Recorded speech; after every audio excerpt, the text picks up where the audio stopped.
Hello friends, welcome to IT index. आज के video में हम लोग बात करने वाले हैं एडिशंस के बारे में एंड हार्डवेयर रिक्वायरमेंट्स के बारे में। प्रीवियसली हम लोगों ने जो डिस्कस किया था, जो फर्स्ट वीडियो आपको चैनल पे मिलेगा, उसमें complete server 2022, 19, 22 and 25 plus Azure AD के साथ हम लोग क्या कवर करने वाले हैं, कौन कौन से टॉपिक की हम बात कर चुके हैं। और इसके बाद जो फर्स्ट मॉड्यूल था, उस फर्स्ट मॉड्यूल्स के अंदर हम लोगों ने बेसिकली एडिशंस के बारे में बात किया था एंड ऑपरेटिंग सिस्टम के बारे में बात की थी कि क्लाइंट ऑपरेटिंग सिस्टम कौन से हैं, server operating system client use कहाँ करते हैं और सर्वर ऑपरेटिंग सिस्टम कहाँ पे यूज करते हैं, इसके बारे में बात की थी। बट अब जो हम लोग स्टार्ट कर रहे हैं सेकेंड मॉड्यूल के अंदर, वो मैं हार्डवेयर रिक्वायरमेंट्स के बारे में बात करूंगा एंड जो एडिशंस है इनकी इंस्टॉलेशन, जैसे आप लाइसेंस कैसे लोगे और लाइसेंस को एक्टिवेट कैसे करोगे। भाई इनिशियली आप एक ट्रायल वर्जन लोगे, ट्रायल के बाद उसको लाइसेंस में कन्वर्ट करोगे और लाइसेंसिंग के बाद क्या क्या चीजें होती है और कुछ एडिशनल फीचर्स हैं उस पर बात करेंगे। ठीक है, तो स्टार्ट करें, देखो ध्यान से। Okay, right. सबसे पहले मैं बात कर रहा हूं, अगर मैं सर्वर की बात कर रहा हूं तो सर्वर के अंदर 3 एडिशन होते हैं, essential, standard and data centre. तो एसेंशियल पे तो बात नहीं करेंगे क्योंकि इंटरनेट पे जाओगे आपको एसेंशियल नहीं मिलेगा, ज़्यादातर आपको स्टैंडर्ड एडिशन मिलेगा जो small and medium enterprise, medium companies के लिए। एंड डेटा सेंटर बेस में सेंट्रलाइज्ड मैनेज करना है किसी बड़े ऑर्गेनाइजेशन को, तो वो डेटा सेंटर एडिशन लोग लेते हैं, राइट। तो अभी स्टैंडर्ड एंड डेटा सेंटर के बारे में बात करेंगे। बट इधर अगर आप ध्यान से देखो कि 2016, 19, 22 एंड 25 सभी में आपको स्टैंडर्ड एडिशन मिल जाएगा। Same thing standard evolution. अब आपके दिमाग में बात आ रही है कि स्टैंडर्ड एडिशन तो ठीक है, बट स्टैंडर्ड एवोल्यूशन क्या है। जब आप इंटरनेट से, वेबसाइट से ऑपरेटिंग सिस्टम डाउनलोड करेंगे, जो 180 डेज का ट्रायल वर्जन आता है, राइट, उसे बोलते हैं स्टैंडर्ड एवोल्यूशन। ऐसे डेटा सेंटर का भी 180 डेज का जो ट्रायल है वो भी है डेटा सेंटर एवोल्यूशन। जब आप नेट से डाउनलोड करोगे तो डाउनलोड होने के बाद जब ऑपरेटिंग सिस्टम आप इंस्टॉल कर लोगे तो जहां पे डेट टाइम कैलेंडर दिखता है वही साइड में लिख के आता है कि ये वर्जन 180 डेज का ट्रायल है, ये एवोल्यूशन कौन सा है, डेटा सेंटर या फिर स्टैंडर्ड। क्लियर हो गई बात। आप ऐसे समझो ट्रायल 180 डेज का जो एवोल्यूशन की हम बात कर रहे हैं। आफ्टर दैट आप लाइसेंस की दोगे, राइट। जैसे ही लाइसेंस की दोगे तो आप इसको चाहे स्टैंडर्ड एडिशन के अंदर कन्वर्ट कर लो या फिर डेटा सेंटर में कन्वर्ट कर लो। ठीक है, ओके। तो इधर एक पॉइंट और लिखा है कि data center edition and data center revolution भी सभी में आता है, 16, 19, 22 एंड 25। लास्ट में एक पॉइंट है डेटा सेंटर एज़्योर एडिशन। जब डेटा सेंटर एज़्योर एडिशन की बात करते हो तो वो आपको 16 और 19 के अंदर नहीं मिलेगा।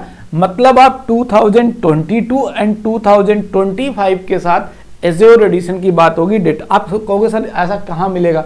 भाई जब एज़्योर की बात होती है तो क्लाउड की बात होती है। क्लाउड मीन्स एज़्योर के प्लेटफॉर्म पे यूआरएल जो है एज़्योर का क्लाउड पोर्टल, उस पे जाओ, उधर आपको एक वर्चुअल मशीन ऐड करनी पड़ेगी। जैसे हम लोग हार्डवेयर ऑन प्रीम बनाते हैं ना कि सर्वर खरीदा और खरीदने के बाद ऑपरेटिंग सिस्टम इंस्टॉल करते, सेम थिंग क्लाउड के केस में क्या है, जो हार्डवेयर है वो क्लाउड पे हो गया, तो सेम थिंग वहां मुझे एक वीएम मशीन ऐड करनी पड़ेगी। जैसे आप वीएम मशीन ऐड करोगे इन एज़्योर क्लाउड, उधर आपको डेटा सेंटर एज़्योर एडिशन मिलेगा। किसका, 22 का और 25 का, राइट। उधर आप अगर 22 और 25 के केस में जा सकते हो, बट 16 और 19 के केस में अगर आप वीएम ऐड करते हो तो उसमें आपको ये एडिशन की पॉसिबिलिटीज नहीं है। क्लियर, आगे चलते हैं। अभी आपके दिमाग में एक फिगर क्लियर हुआ, standard edition, standard evolution, data center edition, data center evolution and data center Azure in case of cloud, right. Okay, next point, next is this, right. Next में थोड़ा सा डिटेलिंग मैंने डायग्राम के through की है कि वही सेम थिंग जो अभी प्रीवियसली मैंने बोला, स्टैंडर्ड एडिशन है, डेटा सेंटर एडिशन है, स्टैंडर्ड एवोल्यूशन है 180 डेज का trial, data center evolution 180 days का ट्रायल। आप लाइसेंस की तरफ जाना चाहते हो तो स्टैंडर्ड एवोल्यूशन से आप स्टैंडर्ड सर्वर पे चले जाओ, डेटा सेंटर एवोल्यूशन से आप डेटा सेंटर सर्वर पे चले जाओ। बट एक चीज और है, अगर आपने स्टैंडर्ड एवोल्यूशन यूज किया 180 डेज का जो ट्रायल है और आपने लाइसेंस की ले रखी है डेटा सेंटर की, तो डायरेक्टली स्टैंडर्ड से आप डेटा सेंटर को भी टारगेट कर सकते हो। ऐसे ही आप स्टैंडर्ड से स्टैंडर्ड को भी टारगेट कर सकते हो, स्टैंडर्ड से डेटा सेंटर को भी टारगेट कर सकते हो। अगर आपने trial version data center evolution download किया है तब भी आपके पास हो सकता है डेटा सेंटर एवोल्यूशन आपने डाउनलोड किया है, बट आप अभी मूव करना चाह रहे हो कहाँ, स्टैंडर्ड के साथ, इसकी की है आपके पास। तो ये नहीं है कि तुम डेटा सेंटर एवोल्यूशन के बाद इधर मूव नहीं कर सकते। अगर डेटा सेंटर एवोल्यूशन चला रहे हो, आपके डेस्कटॉप पे डाउनलोड करके आप यूज कर रहे हो, राइट, आफ्टर दैट आप इसको डायरेक्टली सर्वर स्टैंडर्ड में भी जा सकते हो और डेटा सेंटर के अंदर भी जा सकते हो, कोई लिमिटेशन नहीं। मतलब ऐसा समझो एवोल्यूशन कोई भी हो जिसका की नंबर है मेरे पास, तो मैं सर्वर स्टैंडर्ड के साथ भी जा सकता हूं और डेटा सेंटर स्टैंडर्ड को भी टारगेट कर सकता हूं, डेटा सेंटर को भी टारगेट कर सकता हूं। क्लियर? ओके, दोनों चीजें। अब कैसे कर सकते हैं उस पर बात करते हैं। ये तो पता चल गया कि कर सकते हैं, राइट। देखो, अब विद हेल्प ऑफ कमांड्स ही तो करोगे आप, राइट।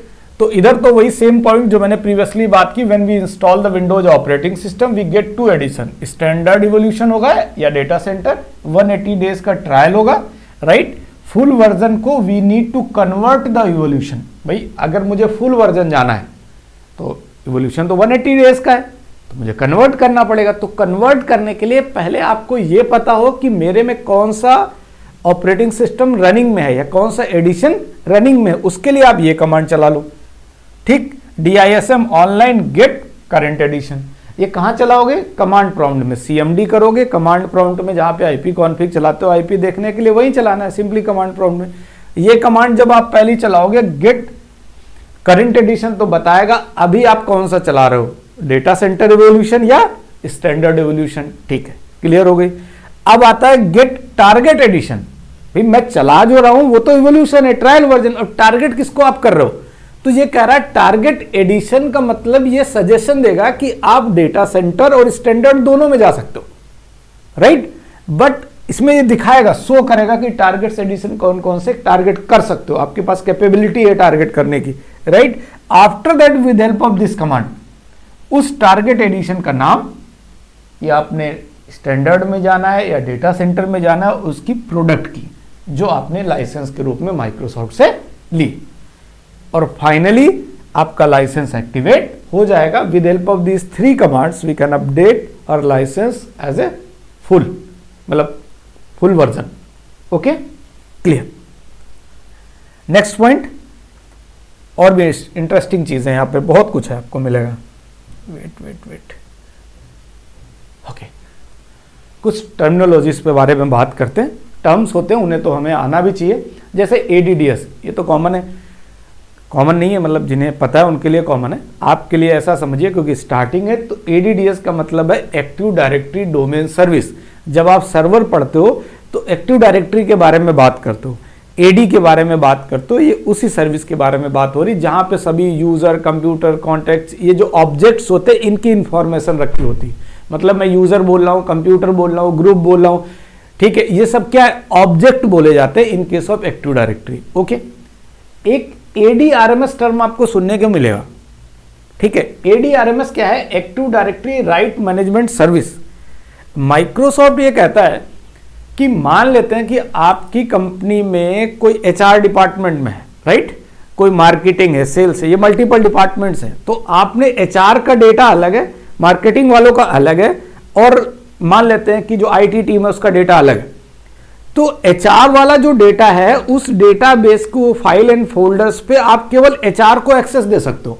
इसके अलावा अगर कोई अदर ग्रुप का बंदा उस फोल्डर को या डेटाबेस को एक्सेस करेगा तो उसे इनक्रिप्टेड शो करेगा।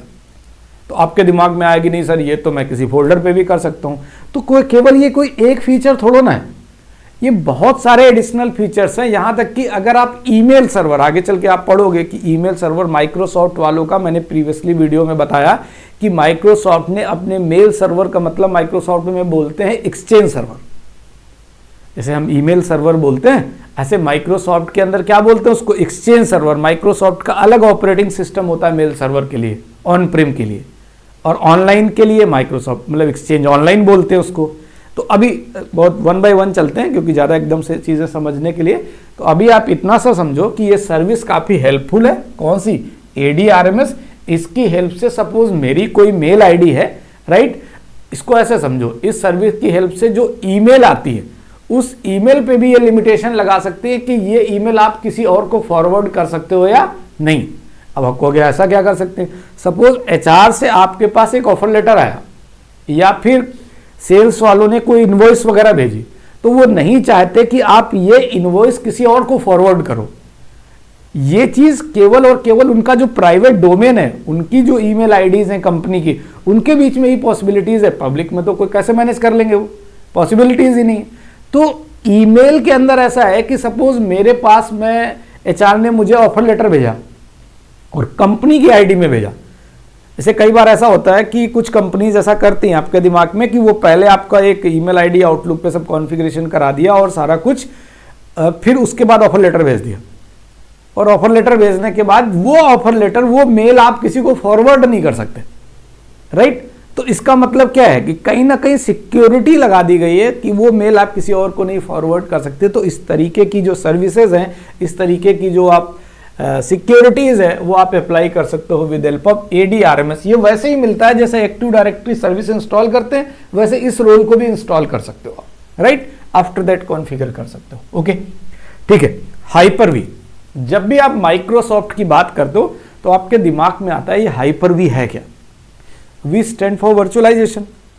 हाइपर-V बिल्कुल ये है कि माइक्रोसॉफ्ट सर्वर के अंदर अगर आपको वर्चुअलाइजेशन करनी है, क्योंकि ऑब्वियस सी बात है, आप सर्वर लिया तो वर्चुअलाइजेशन तो करोगे, राइट।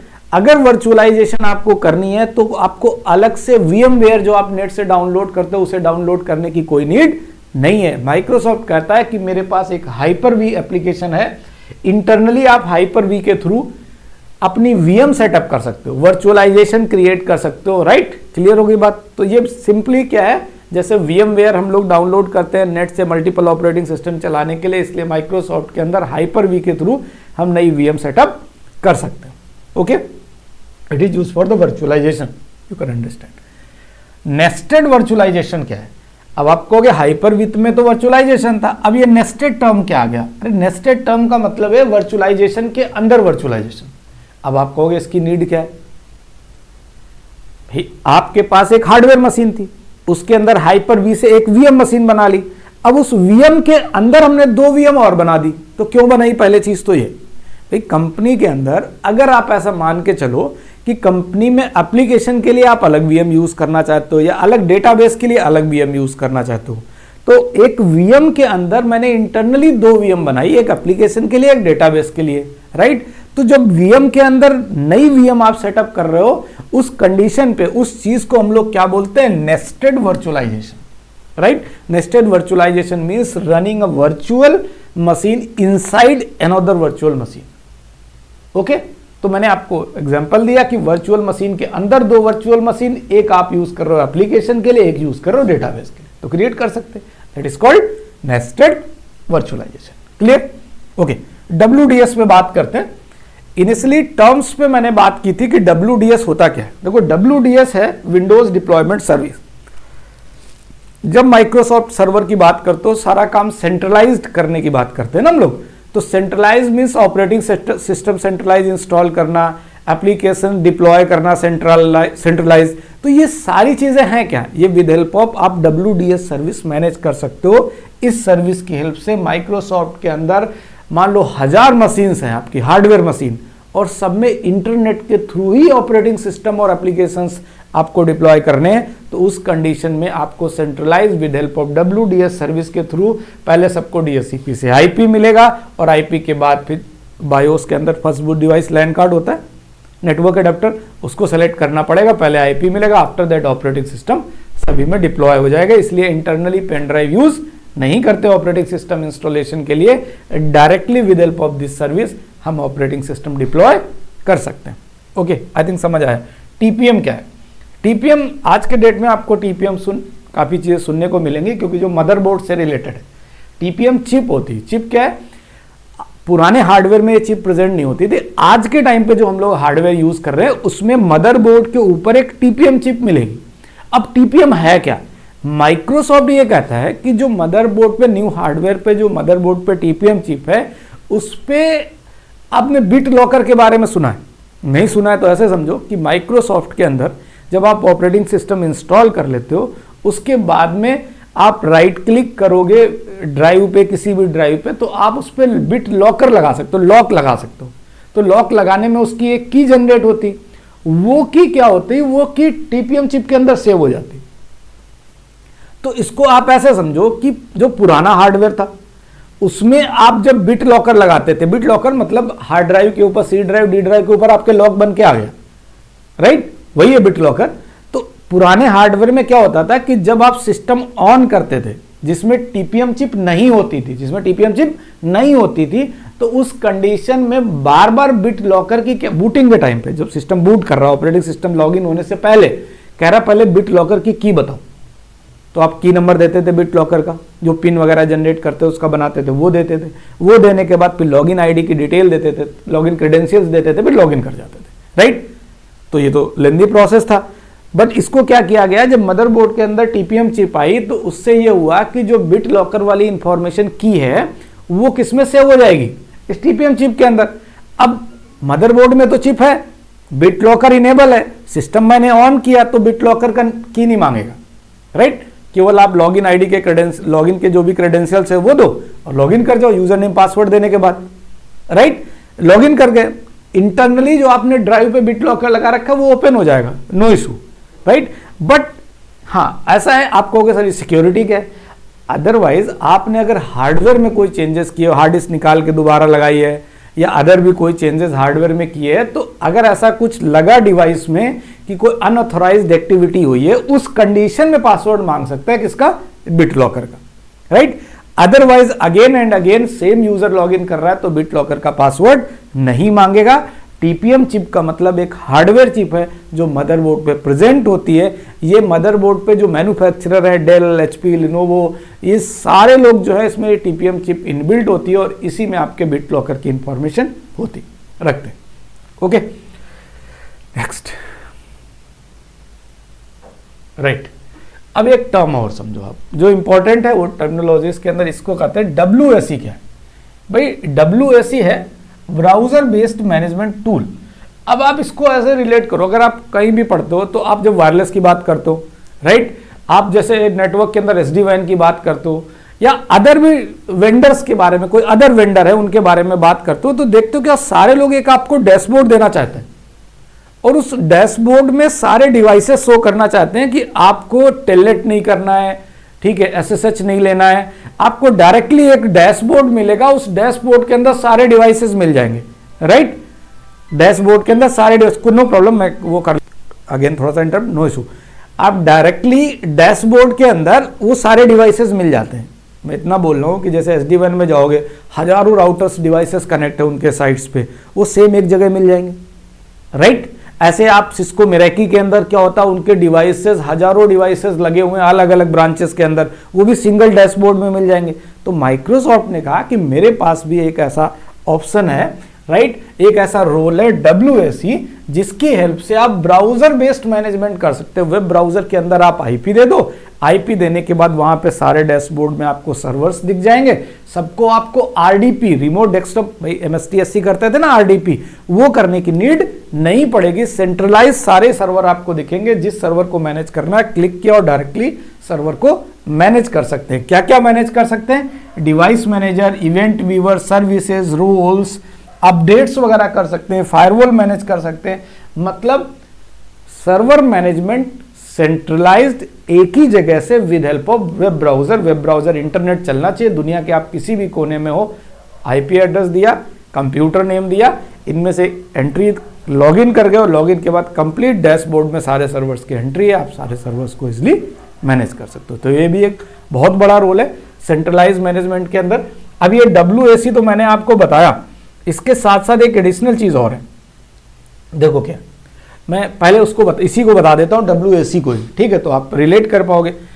2016 में WAC का तो कोई रोल रहा नहीं, 2019-22, राइट, 2019-22, बट अगर 2025 के साथ आ जाओ, जैसे मैंने प्रीवियसली आपको ये WAC में एक बात बताई, ठीक है, कि ये ब्राउजर बेस्ड मैनेजमेंट करता है। मतलब URL में IP दिया, नीचे सारी डिटेल्स आ गई, बट सर्वर्स आपको ऐड करने पड़ेंगे। फर्स्ट टाइम तो जैसे डिवाइसेस ऐड करते थे, जिस डिवाइस को सेंट्रलाइज मैनेज करना है डैशबोर्ड में जोड़ दो, ऐसे डैशबोर्ड के अंदर सर्वर की इंफॉर्मेशन ऐड कर दी, फाइनली ऐड हो गया तो everything is okay, no issue.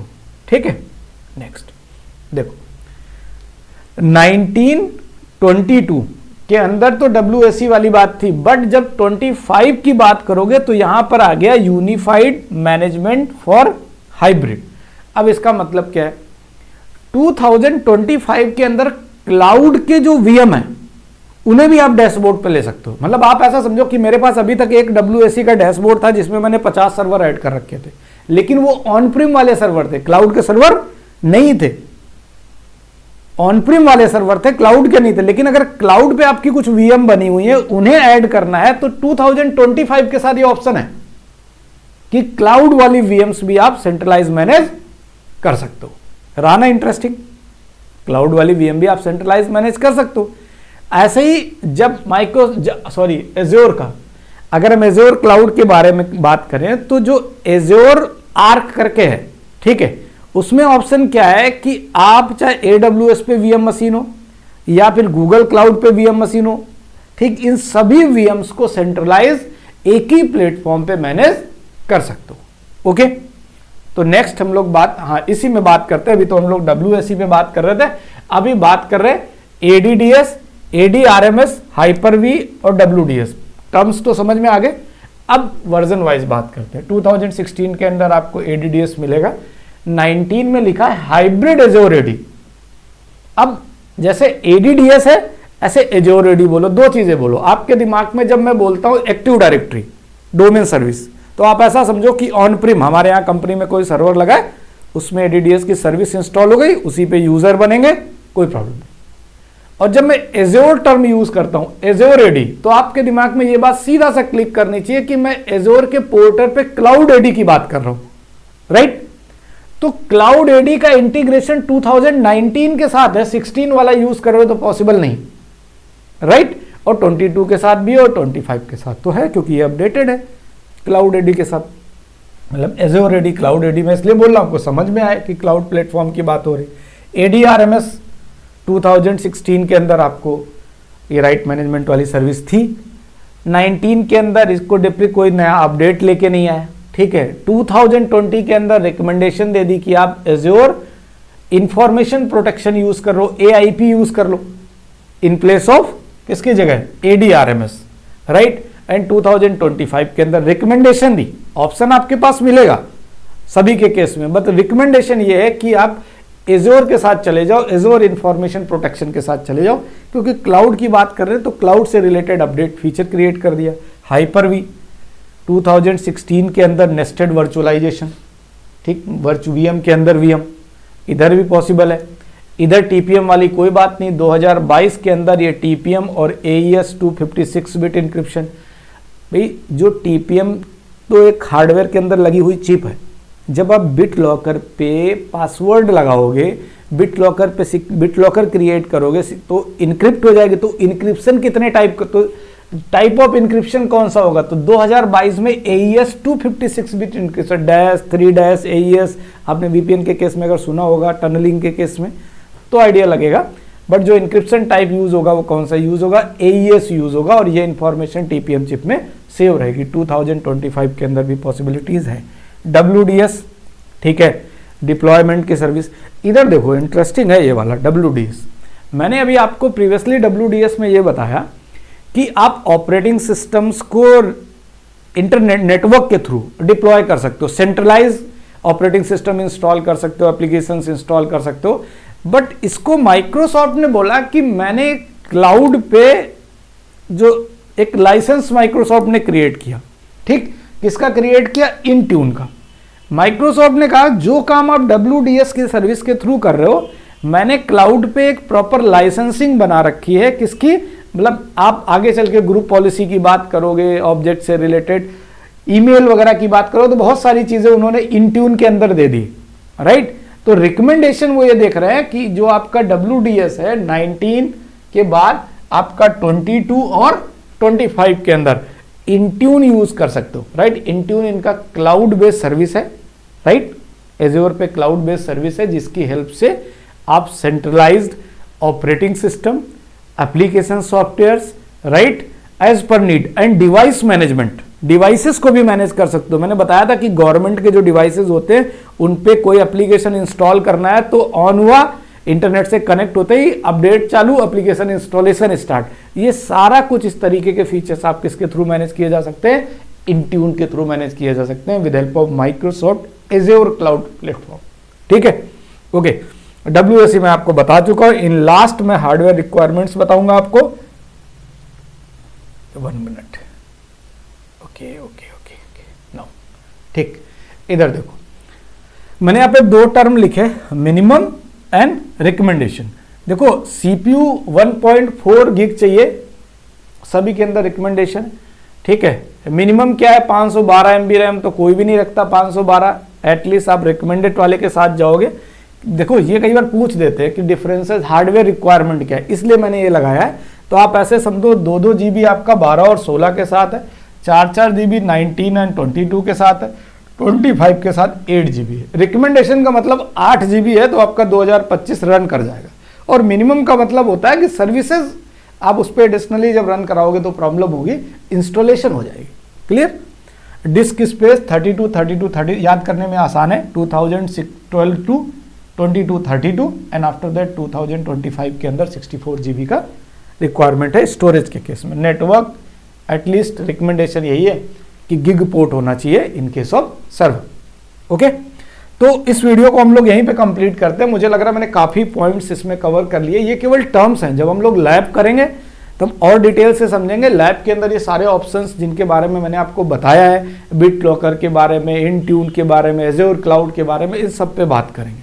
तो इस वीडियो को यहीं पे कंप्लीट करते हैं। Thank you so much. Like subscribe जरूर करें, कमेंट भी करें। Thanks for watching this video.